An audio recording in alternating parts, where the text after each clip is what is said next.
Some of you may have read news stories from these sources today. The Sun, The Guardian, The Daily Mail. It's almost unavoidable. You may think the mainstream media are there to give you the truth. They don't care at all about the truth. They just want your attention, because the longer they have your attention, the more money they can make.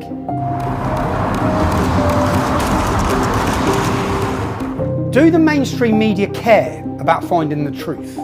Do they care about following a code of conduct? Do they make sure that their actions are morally just, are truthful, honest? Or do they just care about finding a sensationalised story that gets your attention? Oh, she's getting out now.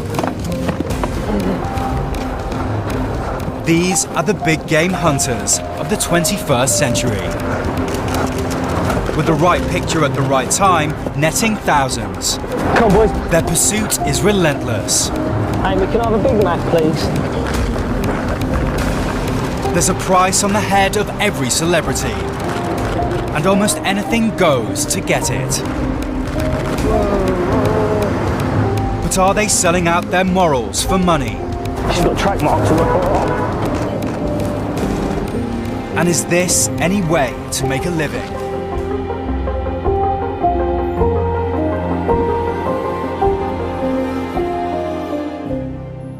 Some of you may think that people that put themselves in the firing line are fair game. It's fair game for the media to harass them, follow them, smear them, lie about them, persecute them. But are their families fair game? This was my oldest daughter. She was in her first year at primary school, and I unzipped her school bag in the evening, and among the usual letters from school and debris that every child generates, I found an envelope addressed to me and a journalist. Now, it's a journalist. The letter was from a journalist. I felt such a sense of invasion that my daughter's bag. It's very difficult to say how angry and how angry I felt that my 5-year-old daughter's school was no longer a place of, complete security from journalists. Do the mainstream media care or spare a second in thought about the danger or the consequences of their stories upon the families of those people they write about?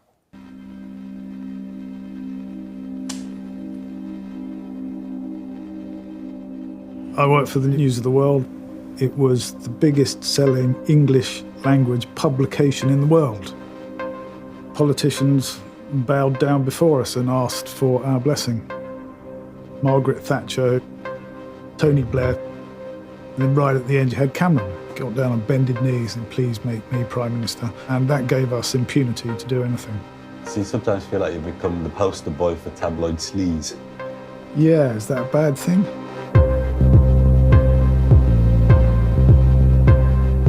My job was basically to mock, ridicule and, if you like, destroy. There's a difference between being hounded and, just going out and just being photographed now and again. Mate, they're in your face. They loved being followed by the paparazzi. Why would I feel bad? Job well done.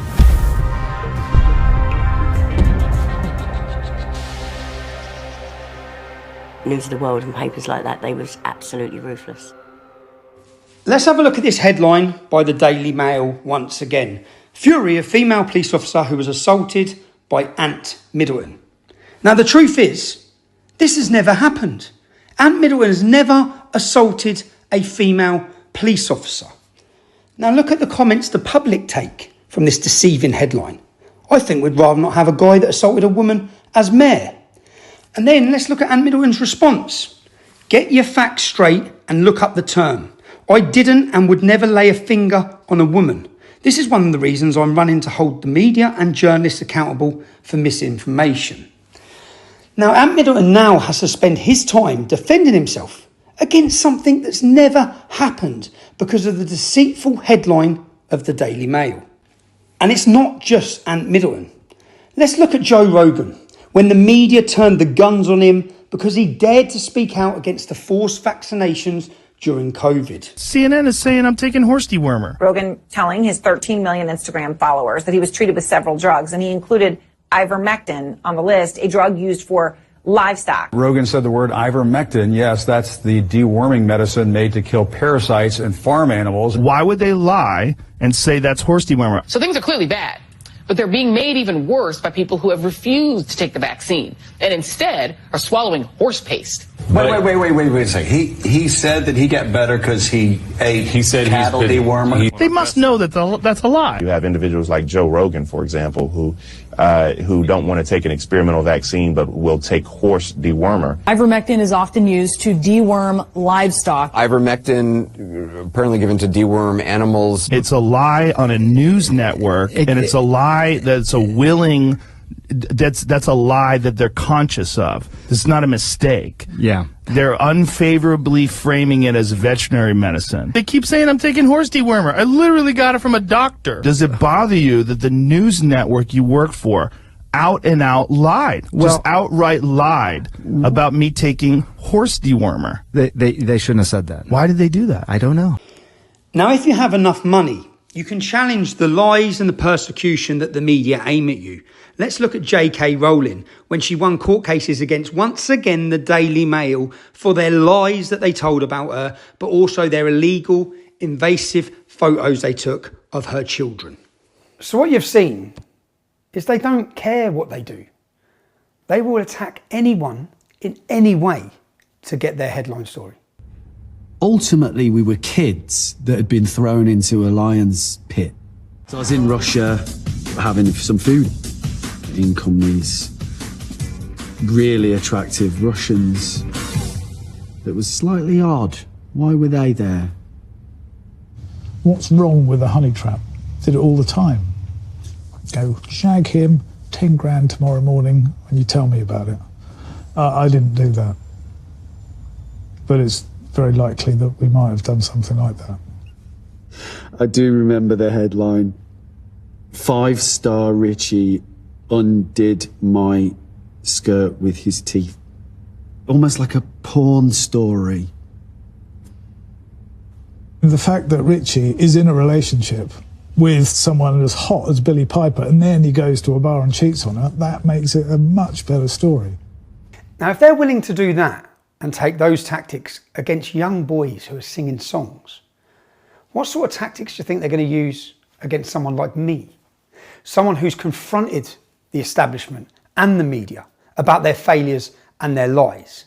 There's only one journalist in this room, John, and it's not you, okay? Oh, really? Okay. That's it. Okay. You're a disgrace. And in fact, anyone who's been taken down by Panorama, anyone has to challenge now, because there is no integrity in any of the work you've done. You are a liar, you're a fraud, you're a racist, you're a homophobe, all in one interview. This is a lie. I've literally humiliated them on a global scale. What sort of target do you think they're going to put on me? I'm here, this gentleman here. I caught him with a long lens camera in the bushes, taking photographs of me. I was in my car with people. There's his camera. Look, he legged it. He's caught here. Journalists, eh? Journalists. Yeah. So I just spoke to the policeman. And Yep. He said that he's going to be down here. I don't know. It's not an emergency, so they're going to come down here. Yep. When they can. I knew, growing up in Luton, that attempting to discuss the issues which had been hidden would put me in the firing line. But I had no idea the relentless campaign of hate and smears and lies that I would face from the mainstream media for discussing these topics. There are 100 verses in this... Yes or no? Okay. Are you Islamophobic? There's no such word as Islamophobia. Phobia is an irrational fear. It's not irrational to fear these things. Now, if I hold this book up and say, there will never be peace on this earth so long as we have this book, it's a violent and cursed book. Can I tell you who said that? Can I tell you who said that? Can you put the Sir William Gladstone Right, you said wouldn't that. do that with... Sir William Gladstone Would you do that with said the Bible?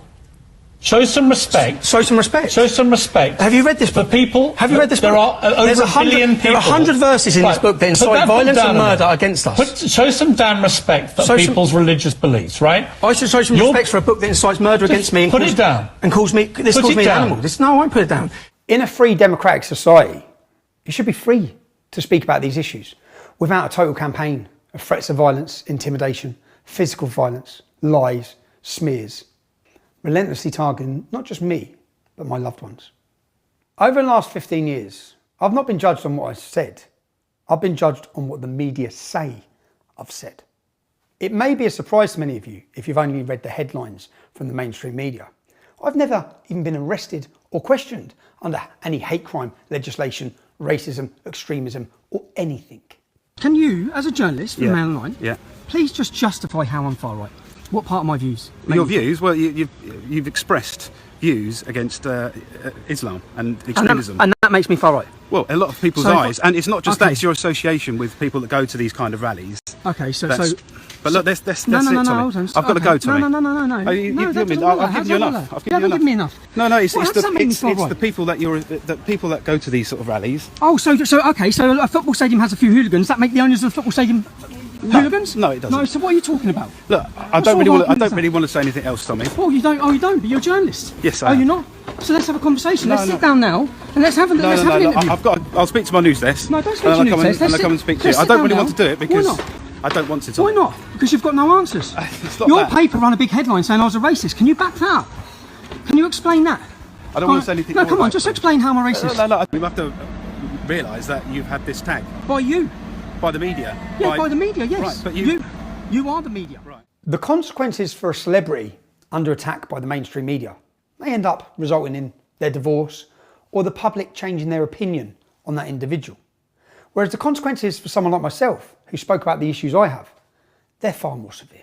Now, 6 Islamic extremists have pleaded guilty to plotting a terrorist attack on an English Defence League rally last year. Described as homegrown extremists, they are self-radicalised individuals who never, as far as the authorities know, travelled abroad for terrorist training, but still they were very deadly in their intent. Listen to my word carefully, Tommy. I'm going to cut your neck off. I know you idiot, crappy attention fans, you know. Watch what I fucking do to you, you little fucking white bastard. You little pork eating cunt. You fucking watch, mate. Yeah? Yeah, 100%. And I bet you think I'm racist, don't you? But you know what it is, Tommy? You are fucking racist. That's what I'm saying to you. And you just call me a white pork eating cunt. The car pulled up. Thought it was my boy coming to see me. Got the door and 4 Asians in the car. Asked me, where's Tommy? Where is he? Where's Tommy? Told him. We were given information from the Met last night. Yeah. So we've crimed 2, one of threats against you. I'm sorry you had to leave your family home at yesterday evening. Yeah.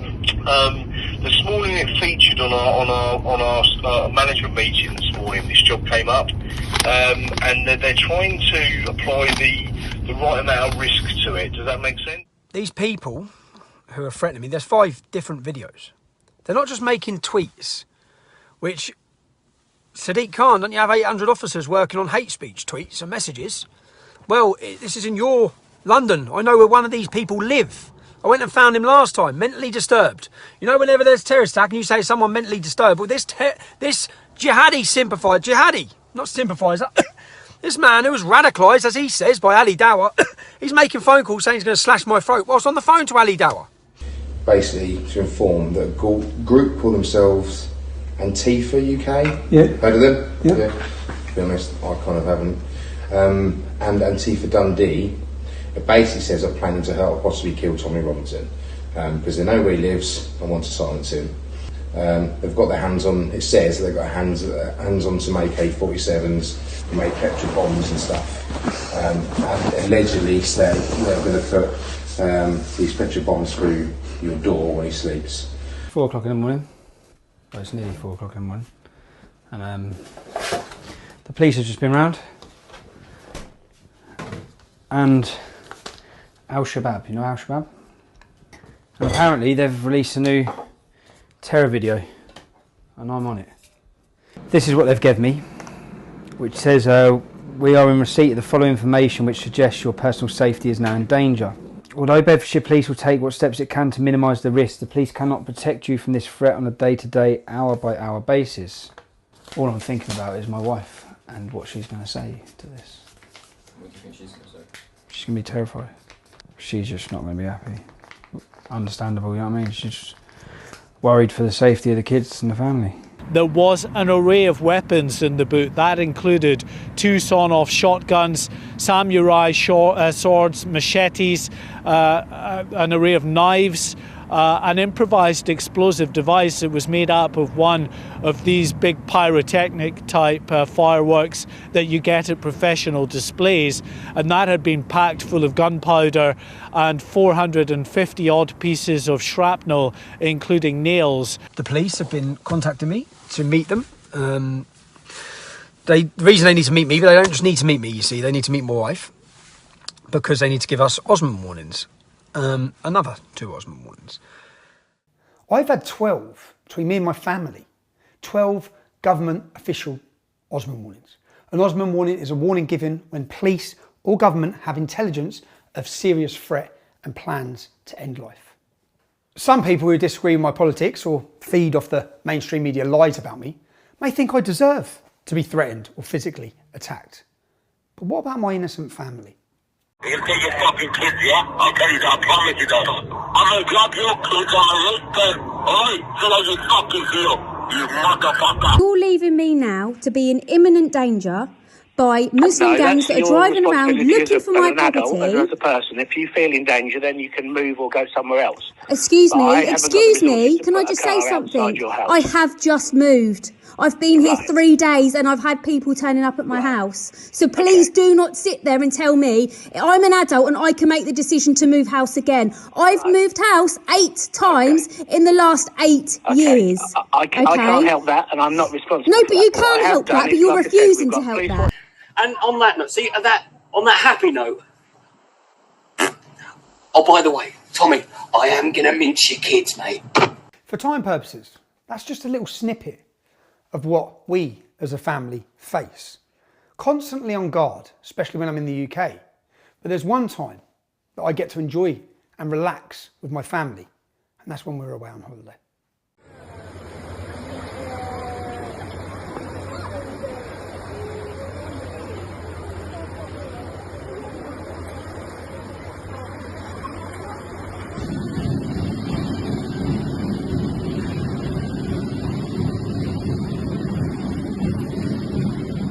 As the country's burning, and many people are wanting to know why, where's the anger coming from? In step the Daily Mail. You just want to prick that little bubble and just make them the scapegoat for everything. Now this headline has consequences. Is there any truth in this headline? Was I instigating riots? How far did this story go? Well, just off the Daily Mail's Twitter feed, it was viewed by 14 million people. And once it went in the Daily Mail with this false headline, it went in the Independent, the Guardian, the Mirror, CNN. It went global, everywhere.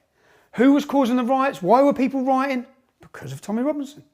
We've heard, Julie, from a lot of the far-right figures, is that these protests that we've been seeing over the last week are not about extremists, they're about ordinary people just having their say. Here's an example, and it's not the only one, from the man known as Tommy Robinson yesterday, a post accusing Keir Starmer of trying to use legitimate concerns to tarnish millions of people as far-right thugs. And a lot of this is being instigated online, and probably the most influential instigator for all is Tommy Robinson, real name Stephen Yaxley Lennon, a really sinister and ludicrous figure, frankly, who is currently away in Cyprus hiding, tweeting inflammatory material online. But it must be very upsetting for the families and for the community of Southport, which really came together in the aftermath of it, for this to be hijacked by people lying on sunbeds in Cyprus, directing the violence. And you're talking, referring to some of the images on the front page. Based on lies, based on a completely inaccurate account of what happened in Southport. The English Defence Lead, I mean, give me their phone number, give me their email. I mean, the fellow who's associated with most is on a sunbed in Cyprus. Tommy Robinson. He hates Europe, but there he is enjoying the European sunshine and stirring up poison and hate in this country. Now, was there any truth in the headline? Was there any truth in this story? Let's see what I was actually saying. Again, not what they say I was saying. Let's have a look what I was saying during this time of violence. Now, I'd be saying to anyone that I know there's a protest tonight in London, lads, you've got to remain calm. But again, I'll just reiterate, again, a total appeal for calm. Just an appeal for calm, man. Anyone going to London tonight? There's protests down the street outside Parliament for Prime Minister's questions, I believe. Try and bring the numbers, bring the noise, but don't bring any violence, man. Peace, love, our country is in the gutter. We ain't going to win it back by throwing a few rocks at coppers. Galvanise the country. That's what we need to do. Unite people. My message to people going out is be careful. Yeah, the level of violence, it won't work. Anyway, stay safe. Stop the violence, man. And to the men committing the violence, lads, those individual police officers who are coming out doing a difficult enough job have got families at home. They're ordinary people, okay? We had 100,000 people on the streets of London in a peaceful resistance. That 100,000 will become 250,000. 250 will become 500,000. A peaceful revolution is brewing in Great Britain. A peaceful revolution. And to the lads taken to the streets, in the towns and cities today, these young boys need leadership. Take their balaclavas off. Take their masks off. They're going to get years in prison. Okay, it's not helping the cause. So lads, in every city across this country, control your boys, man. Control them, direct them. A peaceful resistance is growing. I'm watching what's happening, and to the people who are saying I'm glorifying it, no, I'm not. I've appealed for calm the whole way. What was the motive of the Daily Mail in running this headline story? Again, was it to tell you the truth? Or was it to put a target on me? To blame me? And what are the consequences of putting that target on me? I'm used to their lies. I'm used to their smears. But this time, they've done this for a decade. But this time, this was a totally different ballgame. They gave the location of where we were. Remember, they followed me in their story. I'm in the gym with my daughter. The one in the blue took photos of me and Katie in the pool, but we turned our heads when we realised. Then he started filming the beds that you're all on. They're following and taking pictures of my innocent family members who face threats of violence and death, rape, murder, all sorts. They gave the location and they published images of innocent people that were there with me. They didn't have to do that to run this story. If this was just about running a story, they didn't have to give the location.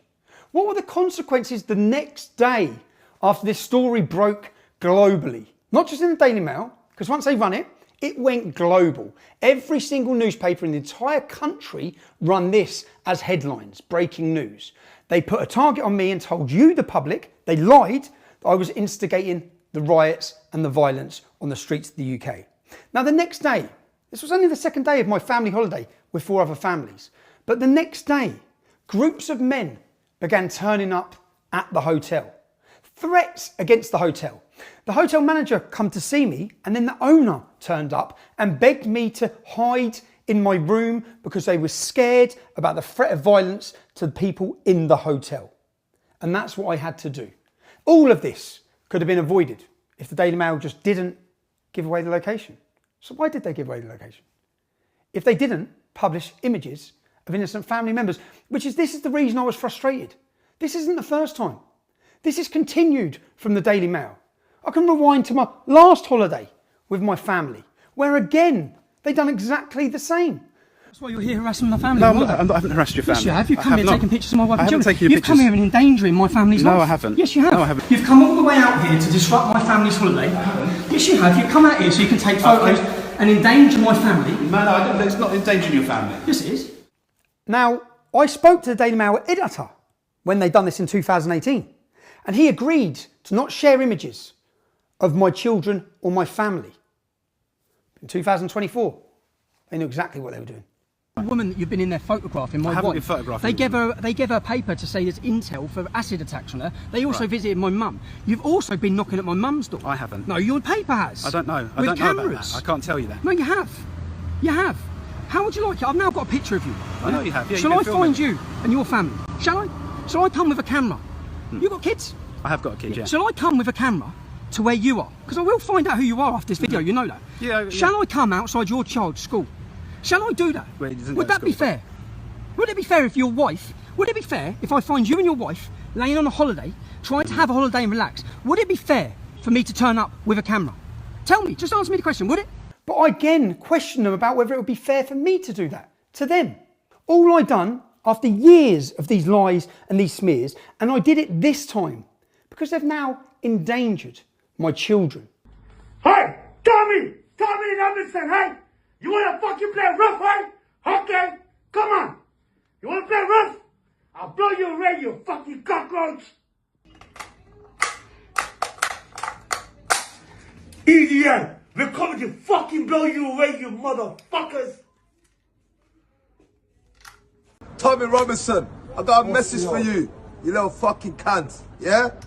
Call me Twisted Cheese, I'm a fucking pirate from Somalia. And I'm in an area called Sparbrook. And you running your mouth saying we're gonna attack the mosque, any Muslim guys, we're gonna chill, chop them. No, mate, we're gonna defend ourselves. You understand, Tommy Robinson?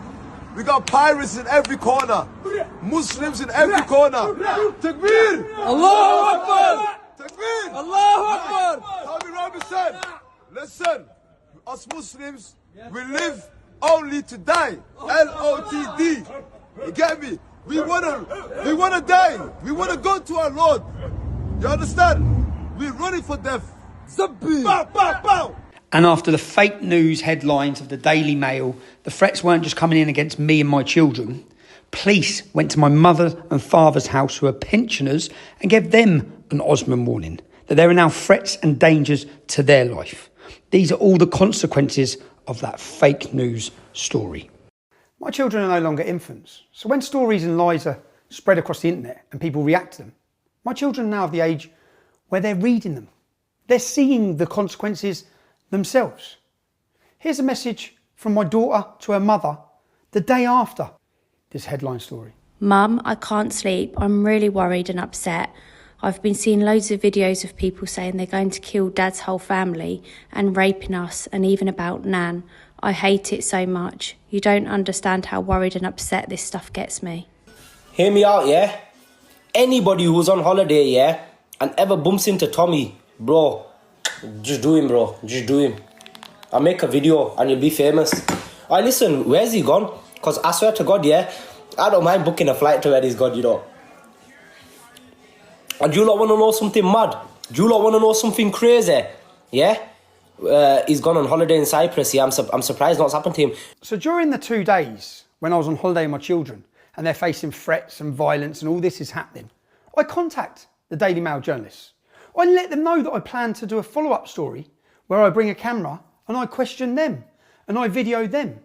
The Daily Mail, who sent journalists to a hotel where I was with my children, photographed my family and gave away their location. So yesterday, 3 of their addresses, I got pictures of all of them, okay? And I've contacted them. You need to contact me, editor, because if not, I am going to come, yeah? I don't want to.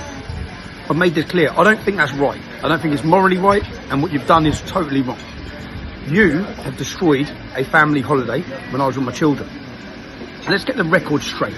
I didn't flee the country because of riots. I'd left the country before any riots. I held 100,000 people strong peaceful protests. Riots kicked off in Liverpool that were nothing to do with me. Every one of my videos that I've done so far have clearly called for peace and calm. You're just lying. You're trying to throw it on my lap, so are the government.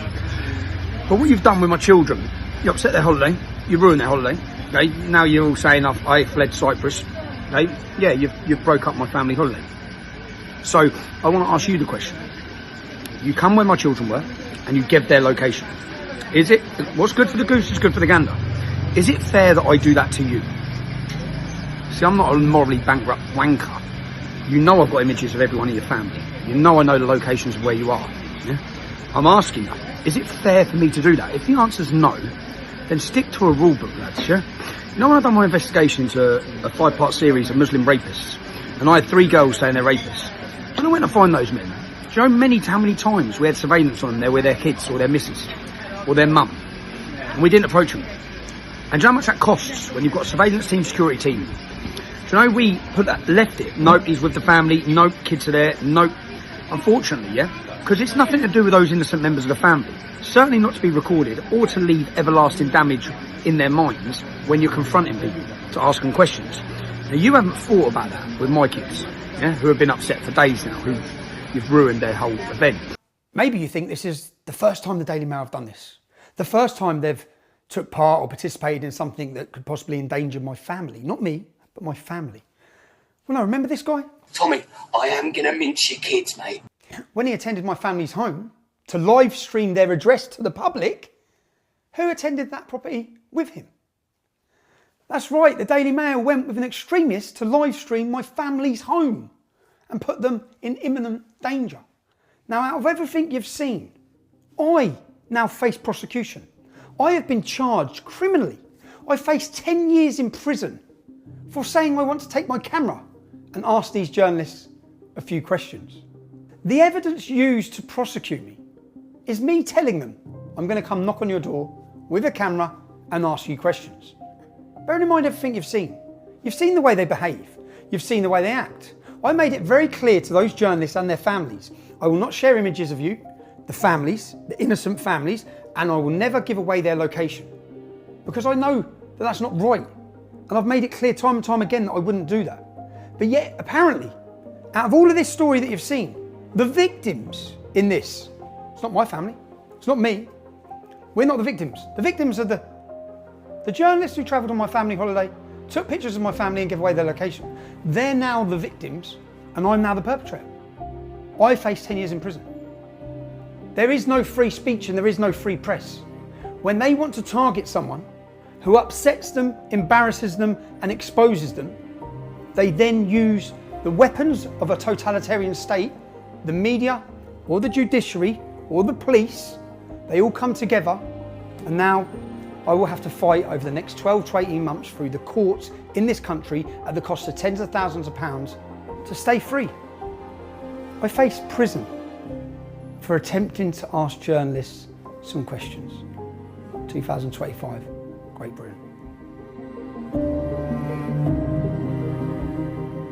As the lawfare continues, unfortunately, once again, I need your support. To be able to fight this will go into the cost of tens of thousands of pounds. The process is the punishment. If you can stand with me in this battle, please go to fightthemail.com. Thank you very much.